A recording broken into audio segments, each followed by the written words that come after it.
What do you think as far as box office Thunderbolts will do? Because it's already getting good word of mouth, and not just from the influencers that went to the premiere. It's Right. actually getting good word of mouth from people who are seeing it and then digging it. And what do you think that means? Does it do a damn, or are people just going to have? Is this one that people are going to wait for streaming? I think this is one of the most unpredictable box office films that we've seen in a while. I think, look, Minecraft surprised us. I thought that was not going to do well at all, Right. and it certainly blew up like crazy. And I don't know if anybody predicted it would blow up to this level, aside from fans of Minecraft. So when I look at Thunderbolts, there's been people claiming that they haven't seen anything on it, or they're not that interested. They don't know these characters. They didn't watch the Disney Plus movies TV shows. Because look, a lot of these characters from Disney Plus TV shows. How many people have actually watched it? So I think it's very unpredictable. I think the word of mouth is going to be a massive deal. And this is where critics, I do come in. I know the popular thing is to crap on critics, and it's so cool to do so. But I do think these are the kinds of movies where critics make a difference, where critics go in and report, and critics you trust have really positive responses to it. Then you're going to go give it a chance, and you're going to go see it. And so I think, are you asking me opening weekend, or are you asking me opening weekend domestic?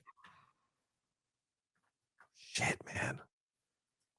I don't know, 115, 125. Wow. Is that too much? I think so. That's okay, so maybe 85. So maybe that's where I am. You jumped significantly down, and I agree with you. Yeah, I was like, am I overstating? Fine, 85 feels right, but I want it to. I think it has a chance to do 100. But after seeing the movie, I hope it does do 115, 120. But I don't think it will, because of the points you just made.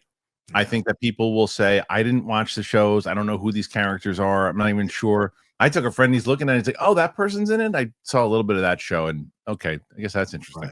Right.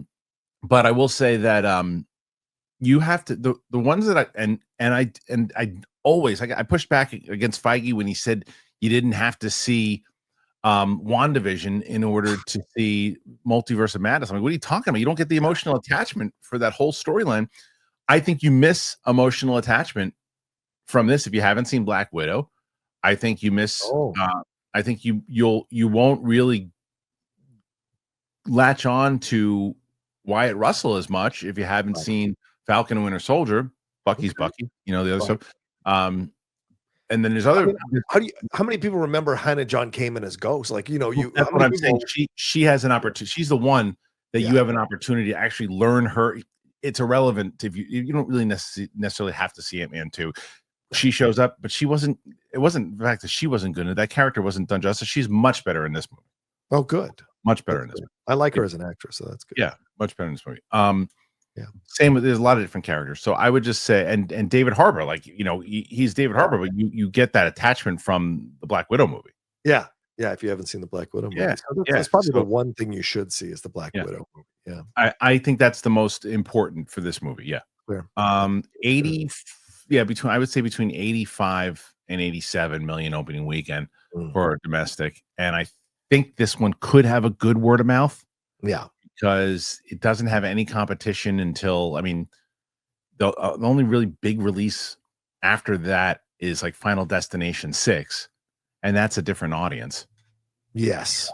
So I don't really think what's the next big May movie. There's a big May movie Final Destination, like you said, and then Mission Impossible later on. That's the next one. So they've got which one? Lilo and Stitch. So they've got to make their money. They've got to make their money by the time those two movies come out. Because then they'll be in the category of, okay, now we're just kind of tacking on a little bit here, and then you'll be on Disney Plus in about 50 days. So it's true. That's what they're going to do anyway with it. They're going to, and they're going to put it out because you got Fantastic Four that's going to be right around the corner, and they're going to want people to see this before they see Fantastic Four. So I think they're going to push to Disney Plus, after there's enough time. And plus, they're going to want more of their movies in summer movie theaters. So if it doesn't perform, they're going to yank it quick, unless it performs. Great point. Yeah. And I think it will perform. I think, like you said, like we've seen people who are not part of the normal premiere crew show up and go to see these games.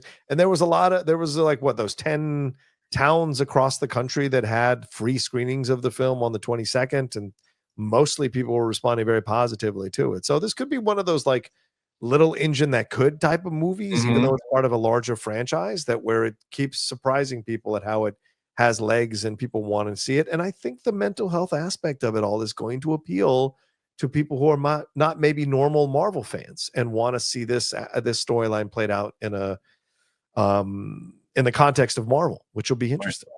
Yeah. It'll be really interesting. I want to see how I really want to see how Thunderbolts does this weekend. I'm so curious. So we shall see. What do you guys think? You think that Thunderbolts is going? What do you think it's going to make opening weekend? And like I said earlier, any interest in seeing it, or are you going to wait for it to stream? Put your thoughts All in right, let's talk about Stitch Fix. I know shopping's hard. I know it is. I found a much better way to do it, though. Stitch Fix, online personal styling, and makes it so easy. I'm not a shopping person. Doesn't matter. Even if I can figure out my size, stores never seem to really have what I need in stock. Then I'm not a crowds person. I'm not a lines person. I don't have the time for it. Stitch Fix, it gets you a stylist who understands your style, understands the size, gets the budget. They do all the shopping for you. So I just give my stylist the one that I have right now. I give them the size, I give them the style, I give the budget preferences. I order boxes when I want, how I want, no subscription required. And he just sends me for pieces, pluses, outfit recommendations, styling tips. It's awesome. I keep what works and then I send back the rest. It's very easy. There's no stores, there's no crowds, there's no stress. Just personalized looks that you're going to love. Stitch Fix makes it all so easy. And it looks like you know what you're doing, too. If you're walking around, you go, hey, look at you. You're in style. I said, I know, right? And then I give Stitch Fix some props. Anyway, make style easy. Get started today at stitchfix.com/KHS. One more time, stitchfix.com/KHS.